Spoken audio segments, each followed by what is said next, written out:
The Hibs manager, Alec Miller, is without his player assistant manager, Murdo McLeod, who hasn't recovered from injury. And Billy Finlay, too, is the latest casualty not available for selection. But Gareth Evans' scoring return last week against St Mirren earns him a place in the starting lineup. And his partner in attack will be Paul Wright. The former Aberdeen striker cost £280,000 from Queen's Park Rangers a year ago, and he's now the club's top scorer for the season with 5 goals. Injury to centre-half Paul Elliott has forced Celtic manager Billy McNeill to make a change in defence. Peter Grant is the replacement. Otherwise, there's continuity of selection following his team's recent excellent run. And that continuity is best exemplified by John Collins, who's back on familiar territory. He was signed last summer from Hibs for £920,000, and he's the only Celtic outfield player who's played in every competitive match this season, a total of 33. And the referee this afternoon, the 42-year-old Aberdeen-based surveyor, Sandy Roy, in his 9th season as a Grade 1 official.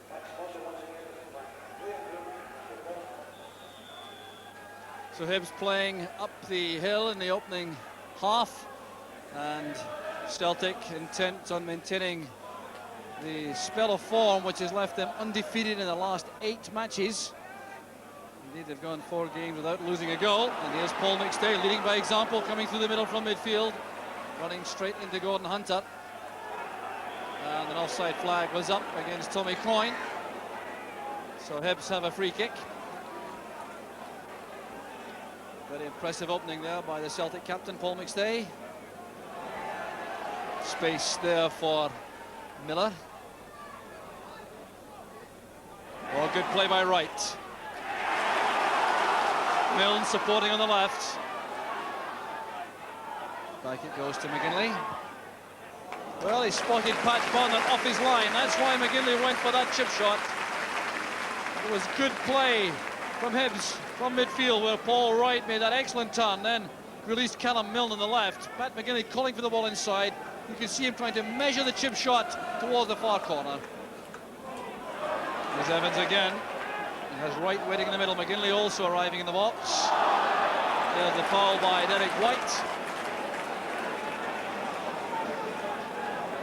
Evans exchanging a smile there with his former teammate, John Collins. Neylor will take this free kick. Tommy McIntyre has gone forward. Another cross by McGinley. Morris had to be careful there to avoid handball. He managed to do that though. And it's Hibs with a throw. No, the decision goes Celtic's way. No, the referee allowed play to continue. Lucas Oid given it all away. There's the criminal effort from McGinley. Well, a superb effort there by Pat McGinley, who certainly has the eye for goal this afternoon.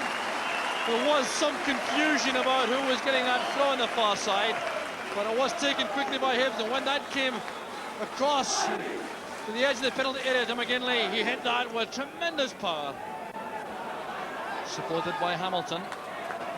Milne. Evans again. There's McGinley.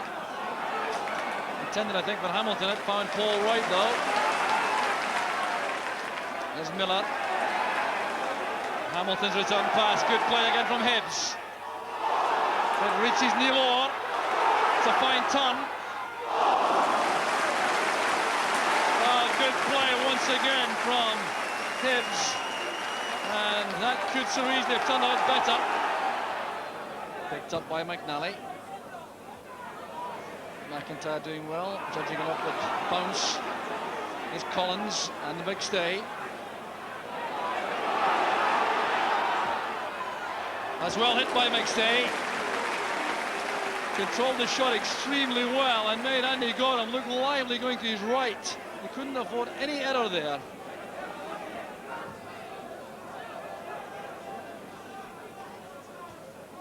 Derek White's header. There's Coyne to McStay. Very careless pass that from McStay. Pat McGinley took full advantage. There's Evans. And Wright. Evans again. Or back to Wright. A chance for Brian Hamilton. Superb play there from Hibs in the build-up. Well, that would have been an outstanding goal. Beautifully created involving Gareth Evans Hamilton was given that scoring opportunity from the right. The shot well covered by Bonner. Well, applause coming from the Hibs supporters. They've enjoyed this little spell of play from their favourites. There's a lovely one-touch football up front involving Evans and Wright in particular. Supported well from midfield with Neil Orr and Ryan Hamilton and Pat McGinley very active in that area.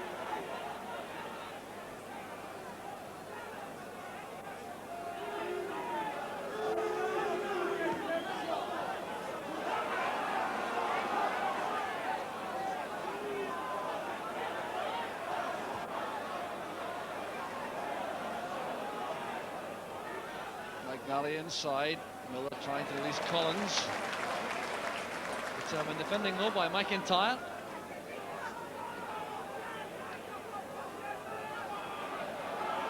There's Craney, beaten away by Gorham and thumped to safety by Willie Miller.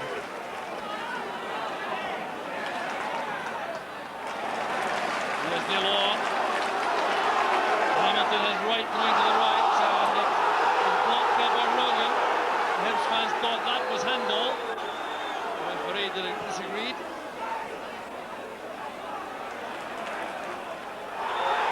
Craney showing his studs there in that tackle with McGinley. It's a free kick to Hibs. Well, it was a good save brought out by Jerry Craney a moment ago. That angled shot across the far post, beaten away by Andy Gorham. And fortunately for Hibs, it landed at the feet of Willie Miller. Here's Evans. Oh, Milne. Strong enough in the first instance, but losing out eventually to Miller. Here's Tommy Coyne. Tackled well by Cooper. Breaks back for Craney. A glimpse of goal there for Jerry Craney. Well, that could have been dangerous for Hibs. As first Coyne made space for himself, then was well tackled, but it broke there for Jerry Craney, and that could have been troublesome for Hibs. In comes McGinley. Safely in the hands of Pat Bonner. And the last attack of the first half, in which Hibs have enjoyed some very good possession in the middle of the field without showing genuine penetration up front, despite all the hard work provided by Paul Wright and Gareth Evans. Celtic have found it difficult to provide a supply to their front three of Miller, Craney and Coyne, and that's made for a fascinating first half, which ends with the score Hibernian 0, Celtic 0.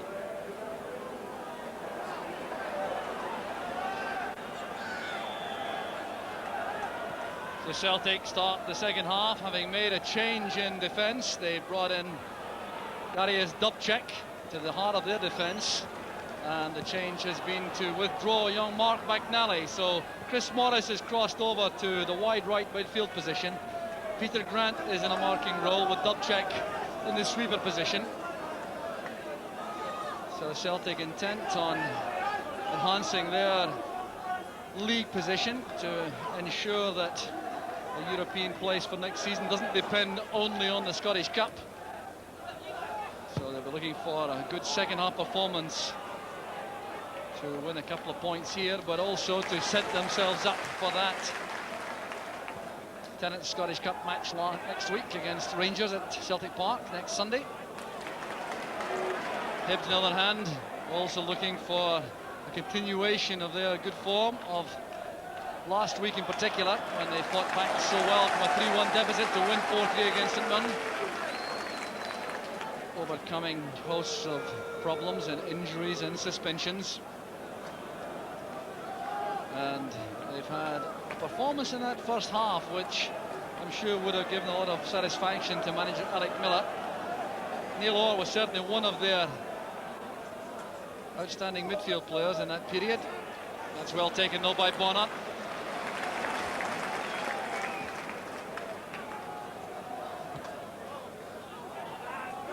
Here's Peter Grant, now in a central defensive marking role.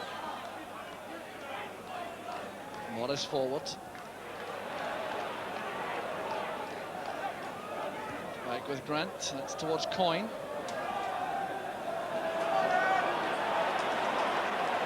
Swept away by Callum Milne.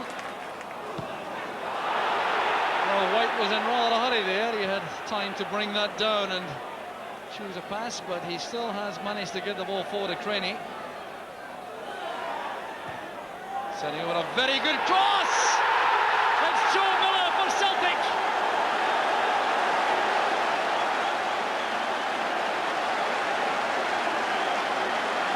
So Celtic take the lead. Their supporters behind Andy Gorham applaud.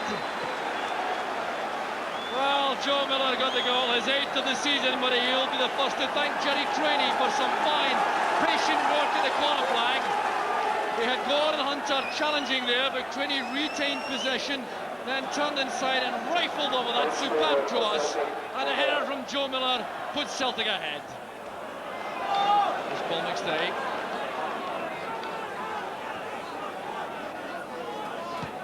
White forward. Good running by Craney. Craney and Hunter together again. This time Hunter gets the better of things. He thought he was fouled by Craney. The referee didn't agree. Well, Hunter will be upset about the fact that Craney managed to get away from him to send over the cross from which Joe Miller scored. For the late winter setting in Edinburgh, as Joe Miller gets a shooting chance. It came off the knee of Ryan Hamilton, and then of Pat McGinley. The offside flag was up on the far side in any event. All that action was going on around Andy Gorham. A couple of good efforts there from Joe Miller. That's for Pat McGinley. Oh, good effort there from McGinley in the turn. He certainly controlled it under a lot of pressure from Rogan, but hadn't quite his bearings for the shot.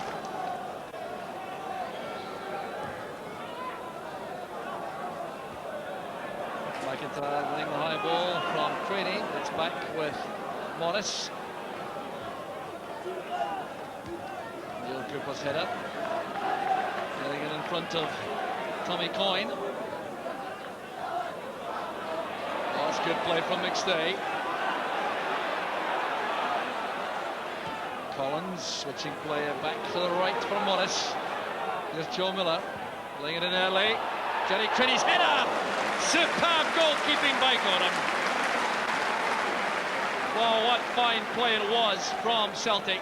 John Collins playing it across. Morris helping it on there to Joe Miller. That first time cross and a flashing header from Craney, bringing out a superb piece of handling by Gorham. Paul Wright chesting it down for Weir, his first touch of the ball. Hamilton looking for Milne, breaking on the left. Milne indicating that he wanted the ball to feet.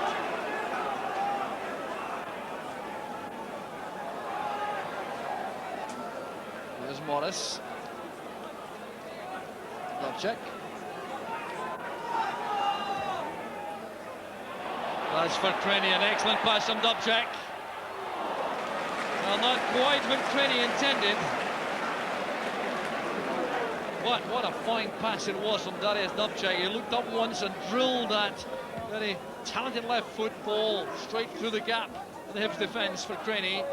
Did appear to stumble a little as he went to make the shot for goal. Milne looking for McIntyre. Gets up well to that. Paul Wright got a touch right in front of Bonner. Then took a hefty knock. Well, Wright appears to have recovered, but the long hanging free kick from Callum Milne, finding Tommy McIntyre rising well to knock that down to the 6-yard box. Wright was quick enough, but under pressure all the way. Miller to McStay. There's Collins. Now Grant. Morris on the far touchline. Collins to McStay. Good one-touch play again from Celtic. Here's Coyne. Winning the corner kick. Fine, patient play from the middle of the field from Celtic.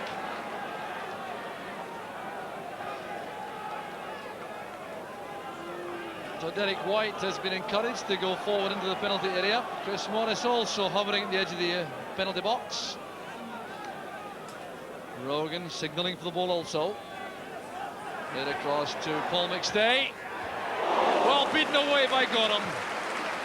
Fine variation there from the corner. Miller playing it back to McStay in space. He set himself for that very powerful volley, and Gorham didn't take any chances beating the ball away. There's Tommy Coyne, now Craney on the turn. Tommy Coyne is offside. Frustration all on the face of Tommy Coyne, the Celtic top goal scorer.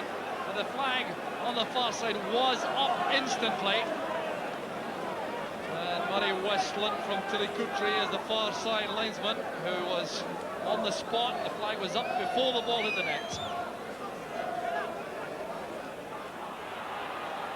McGinley and Paul Wright using Cooper, breaking from the back, linking with Evans. Here's Willie Miller in his advanced position on the right. Cross well blocked by Rogan.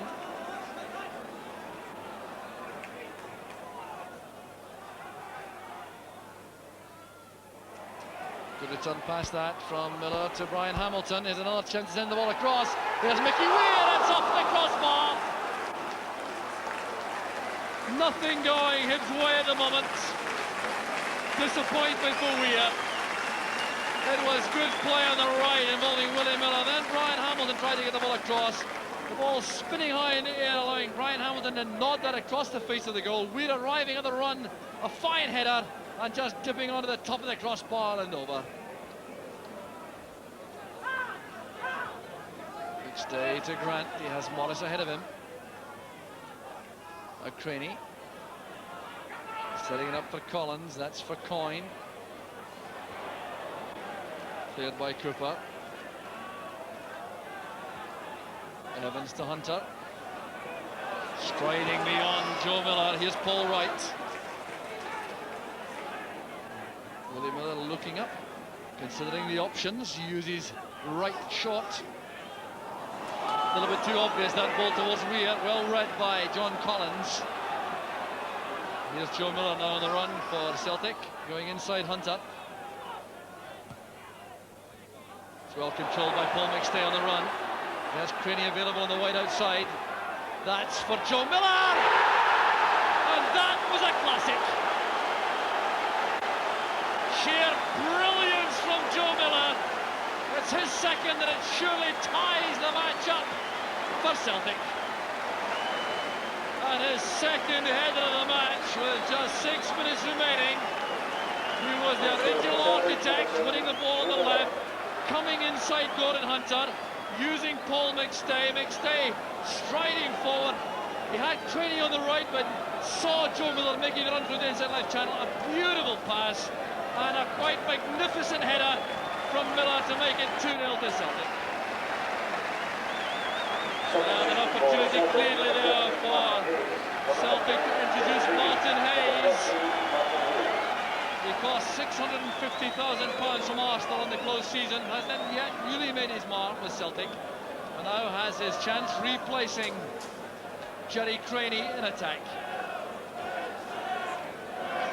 Well, a very relaxed Billy McNeil now, I would imagine. Here's Brian Hamilton. He has Wright on the near side. That's good play by Paul Wright. And nothing will go right for Hibs in front of goal. It was an outstanding piece of play by Paul Wright. Good, look at it again, the way he takes the ball, comes in from the right, he sees Derek White, makes room for the shot, then angles that beyond Pat Bonner off the inside of the post. So Hibs know, I think, the task is beyond them. They'll look back on 1 or 2 good chances missed. They've hit the crossbar, they've hit the post, but they have no more chance to cause problems for Celtic.